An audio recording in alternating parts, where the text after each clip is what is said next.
Halo Basmait, saya dengan Eva Rosmalia, Master Trainer BNSP, Badan Nasional Sertifikasi Profesi.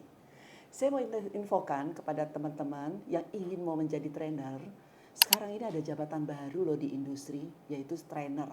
Sangat menarik loh untuk jabatan ini. Buat Anda yang masih sekarang sekolah atau masih sebagai mahasiswa, ini hal yang sangat menarik sekali ya, jabatan yang bisa Anda lakukan untuk lowongan pekerjaan. Tapi ada tapinya, Anda harus ikut dulu sertifikasi BNSP Junior Instruktur. Junior Instruktur, apa sih yang dipelajari dalam Junior Instruktur itu?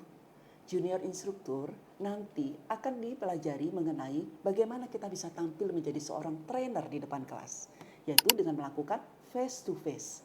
Tentunya dengan melakukan face to face, kita harus tahu bagaimana kita melakukan presentasi yang baik dan juga berikan komunikasi yang baik kepada audiens kita nanti pada saat kita di depan kelas. Tapi harus diingat, sebelum kita melakukan face to face, tentunya kita akan belajar dulu bagaimana membuat skenario-nya dulu. Artinya kita nggak harus tampil dong di depan kelas dengan melakukan face to face tanpa ada skenario. Nanti di sini kita akan bimbing mengenai bagaimana membuat lesson dan session plan yang baik, yang sesuai dengan pengelolaan kelas. Bagaimana metode nanti yang akan digunakan oleh seorang trainer di depan kelas. Dan setelah itu, setelah mempelajari lesson plan, tentu Anda semuanya akan diberikan pemahaman mengenai bagaimana mengelola alat dan bahan serta fasilitas di dalam pelatihan. Tentunya seorang trainer bukan hanya dia bisa mengajar, tapi dia harus tahu loh supportingnya, yaitu terkait dengan fasilitasnya. Fasilitasnya berupa gedung, atau fasilitas berupa sekolah, atau fasilitas berupa tempat pelatihan, ya. Alat dan bahan apa sih yang saya gunakan? Jangan sampai nanti pada saat di depan kelas nggak tahu tuh alatnya apa, bahannya apa nggak tahu, bingung deh yang terjadi. Nah, disinilah kita akan harus mengetahui supportingnya.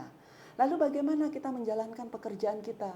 Tentunya Anda diminta untuk tahu tentang K3, keselamatan kesehatan kerja. Trainer juga harus dilindungi dong dengan keselamatan kesehatan kerja karena kita sedang melakukan pekerjaan. Begitupun juga peserta yang ada di dalam pada saat kita melakukan face to face tersebut. Menarik bukan? Ada K3, face to face-nya, ada silabusnya, lalu ada fasilitasnya, lalu ada juga presentasi dan komunikasinya. Tapi ada satu yang sangat menarik sekali di dalam skema instruktur junior. Apa itu? Yaitu mengenai identifikasi standar. Identifikasi standar ini adalah suatu ilmu yang sangat menarik sekali bagaimana seorang bisa bekerja di industri. Orang yang bekerja di industri harus tahu tentang standarnya. Jangan sampai nanti kita bekerja profesi apapun di luar trainer, kita nggak tahu standarnya. Nah, yang menarik di sini adalah kita diajarkan mengenai mengidentifikasi standar kompetensi. Standar kompetensi itu apa aja sih? Kalau di Indonesia tentu ada yang namanya SKKNI, Standar Kompetensi Kerja Nasional Indonesia, ada yang namanya Standar Kompetensi Kerja Khusus, ada yang namanya Standar Kompetensi Kerja Internasional. Nah, dari ketiga ini kita akan mempelajari bagaimana secara metodologinya mempelajari standar kompetensi. Menarik bukan untuk standar kompetensi? Di tempat lain nggak ada loh, ya. Hanya ada di junior trainer atau di metodologi trainer. Ya, metodologi trainer akan membahas seperti itu. Jadi bukan hanya kita menerima materi, tapi nanti kita diajarkan juga bagaimana membaca standar. Kalau sudah bisa membaca standar, kapan lagi mau menjadi trainer? Tentu sangat menarik bukan? Mau membaca standar-standar yang lain yang di luar metodologi pelatihan, tentunya Anda pasti akan bisa untuk membacanya. Sangat menarik bukan? Ayo dong, gabung ke BAS Training.